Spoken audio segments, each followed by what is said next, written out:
আসসালামু আলাইকুম ওয়া রাহমাতুল্লাহি ওয়া বারাকাতুহু।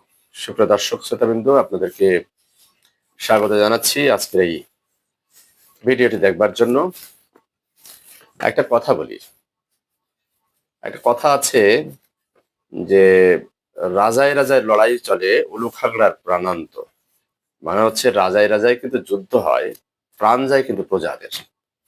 আমাদের বর্তমান সমসাময়িক যে রাজনৈতিক অবস্থা বাংলাদেশে চলছে, সেটি সেরকমই। আমরা যদি একেবারে খুব সাদামাটা দৃষ্টিভঙ্গি নিয়ে যদি দেখি, কি কারণে আসলে মারামারি হচ্ছে? ইদানিং এটা আগে ছিল কিনা এরকম ভাবে প্রকটভাবে আমার জানা নেই। এই যে এখন ইফতার পার্টিতে মারামারি হয়।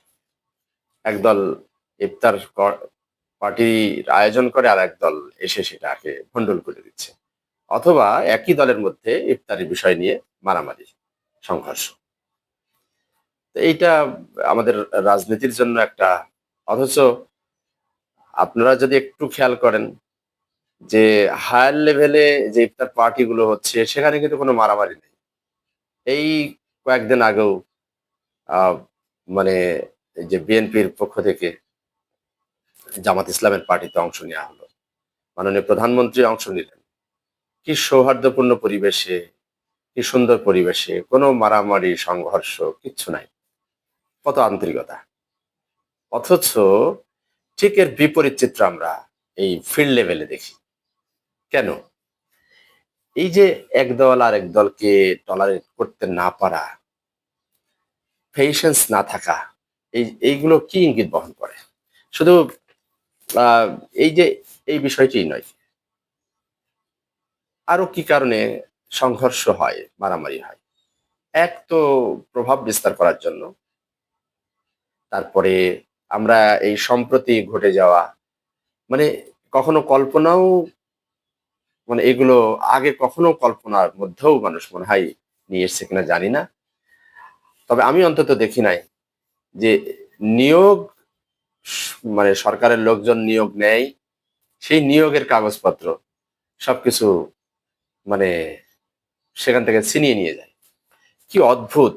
আমরা রাষ্ট্রের এই যে উম, যে কাজগুলো যারা করবে, তাদেরকে যদি এরকম ভাবে অবস্থার সম্মুখীন হতে হয়, তাহলে এই রাষ্ট্র স্টেবল হওয়ার ক্ষেত্রে এটা খুব শঙ্কার বিষয় হয়ে দাঁড়ায়। তো এরকম কিসের জন্য? নিশ্চয়ই সেখানেও কোনো একটা স্বার্থের সংশ্লিষ্ট বিষয় আছে। তারপরে আমরা দখলবাজি, নানান বিষয়, একে অপরের সাথে প্রভাব বিস্তার করা, এই সমস্ত বিষয়গুলো নিয়েই কিন্তু এই যে ফিল্ড লেভেলে এই জিনিসগুলো হয়ে থাকে। তার মানে কি, উচ্চ লেভেলে যেটা হচ্ছে না সেইটা নিম্ন লেভেলে, মিড লেভেলে এইগুলোতে হচ্ছে। কারণটা কি? এই সাম্রাজ্যটা আমার, আমি এখানে যা করব সেটা আমার অ্যাকর্ডিং টু মাই উইশনেস, আওয়ার উইশনেস, সেই অনুযায়ী হবে। কিন্তু দেখেন, পক্ষান্তরে আপনি যারা ইন্টেলেকচুয়াল, যারা রাজনীতিবিদ, তাদের ভেতরে কিন্তু এই ধরনের ইয়ে নেই। তাহলে দুই জায়গায় দুই পরিবেশ কেন? এইখানে একটা জিনিস মাথায় রাখতে হবে। সেটা হলো যে তারা কিন্তু বুদ্ধিমত্তা দিয়ে, এই যে হায়ার লেভেলের রাজা রাজা লেভেলের, এরা কিন্তু বুদ্ধিমত্তা দিয়ে খেলে। এখানে কিন্তু হাতাহাতি, মারামারি, কাটাকাটি এইগুলোতে। একটা জিনিস দেখেন, এই যে মারামারি, ফ্যাসাদ, একে অপরকে টলারেট করতে না পারা, যার ফলে হত্যাযোগ্য যে পরিবারের হত্যা হয়, লোকজন মারা যায়, তাদের পরিবারের কথা একবার ভেবে দেখেছেন? হয়তো আপনি দু একদিন মিছিল মিটিং করবেন তাকে নিয়ে, তারপরে আগে তো একসময় আহ মানে গোত্রে গোত্রে লড়াই হতো, সেখানে গোত্রের প্রধানরাও শেষ পর্যন্ত অংশ নিত। এমনকি আমরা মধ্যযুগেও যদি দেখি, সেখানেও কিন্তু সুলতান রাজারা কিন্তু টু দ্য লাস্ট অংশ নিত। কিন্তু এখনকার সমসাময়িক কন্টেম্পোরারি যে পলিটিক্যাল যে যে situation, what is going on in our society, in our country, you will look closely, মানে সেইখানে তাদের মধ্যে এরকম কোনো প্রবণতা আপনি কি পাবেন? পাবেন না।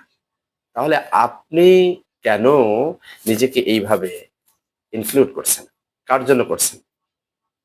জীবন তো একটাই। এই সংক্ষিপ্ত জীবনে আপনি কি এই যে যুদ্ধে লিপ্ত হয়েছেন, এই যুদ্ধে লিপ্ত হওয়া আপনার কতটুকু যৌক্তিক? এটা কি আপনি আল্লাহর জন্য যুদ্ধ করছেন? আমি ইসলামকে ভালোবাসি। অথচ দেখেন আমরা সবাই মুসলিম। এই আমরা একে অপরের বিরুদ্ধে লিপ্ত হয়েছি। মারামারি ফ্যাসাদে। আমি আ একটা পরামর্শ দিতে চাই। বিশেষ করে দলের প্রধান যারা আছেন তাদের প্রতি আমার বিনীত নিবেদন। এই মুহূর্তটা, যে মুহূর্তটা বাংলাদেশে এখন এই যে ফিল্ড লেভেলে চলছে, সেইটাকে স্টাফ করার জন্য, থামানোর জন্য আমি মনে করি দলের প্রধানদের এখন একটা বক্তব্য দেওয়া উচিত। স্পেশালি দলের যার দলের নেতাকর্মীদেরকে। যে আপনারা যদি পেশেন্স এর পরিচয় না দেন, আপনারা আপনাদের বুদ্ধিমত্তা দিয়ে যদি কোনো কিছু হ্যান্ডেল করতে না পারেন, তাহলে যারা ইউনিয়ন থেকে শুরু করে একেবারে জেলা লেভেলে যারা হায়ার পদ নিয়ে বসে আছে, সভাপতি, সেক্রেটারি এই জাতীয়,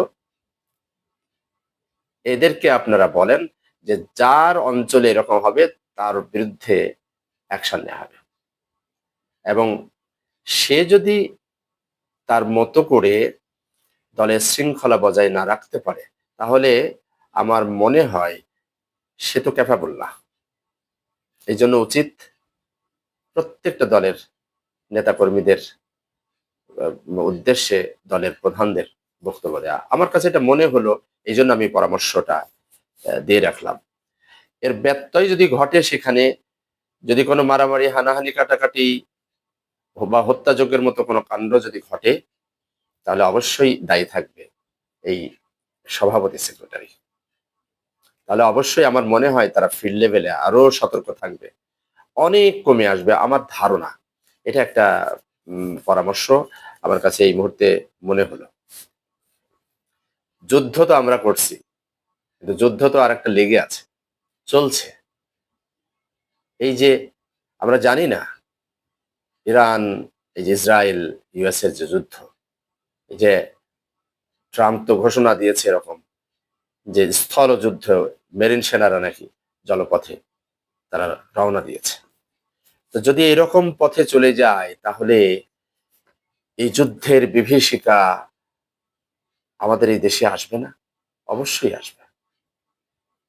তাহলে তখন তো আমাদের যে অর্থনৈতিক অবস্থা দাঁড়াবে, এমনিতেই দেশের এই রকম পরিস্থিতিতে অর্থনৈতিক যে অবস্থা, যে মন্দা অবস্থা, রিজার্ভের যে অবস্থা, যে এত কিছু, এইগুলো আমাদের কাউকে ভাবিত করে না।